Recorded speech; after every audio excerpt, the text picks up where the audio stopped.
From Politico It's time we come together to enact real reform. Only then can we defeat Donald Trump and retake the country.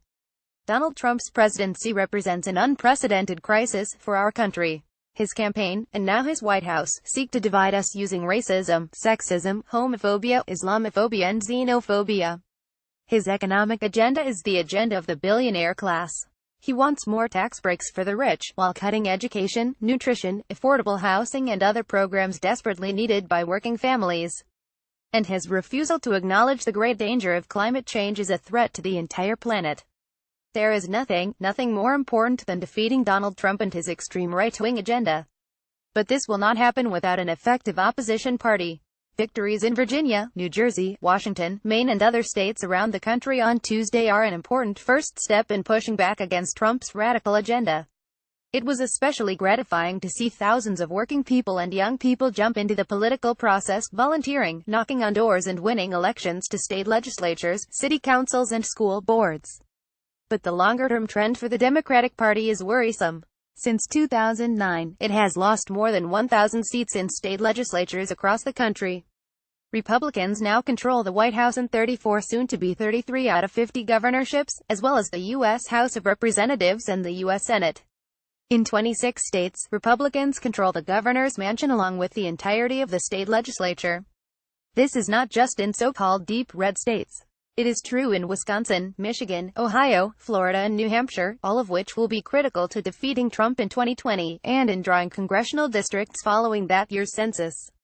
What is especially absurd about this situation is that the American people strongly oppose almost all elements of the Trump Republican agenda. Fewer than a third of Americans support the Trump and Republican tax cuts for the wealthy, and just 12% supported their plan to throw tens of millions of people off of their health care. The majority of Americans understand that climate change is real. Donna Brazil's recent book makes it abundantly clear how important it is to bring fundamental reforms to the Democratic Party. The party cannot remain an institution largely dominated by the wealthy and inside the Beltway consultants.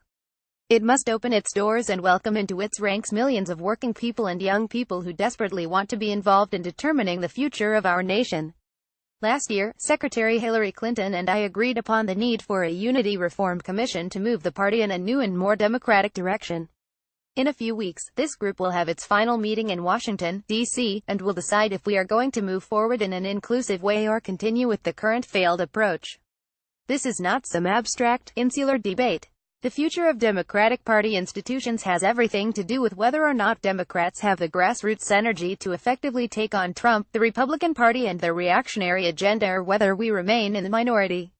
What are some of the reforms that are desperately needed? First, it is absurd that the Democratic Party now gives over 700 superdelegates, almost a third the number a presidential candidate needs to win the nomination, the power to control the nominating process and ignore the will of voters. Second, in contrast to Republicans, Democrats believe in making voting easier, not harder. We believe in universal and same-day voter registration and ending antiquated, arbitrary and discriminatory voter registration laws.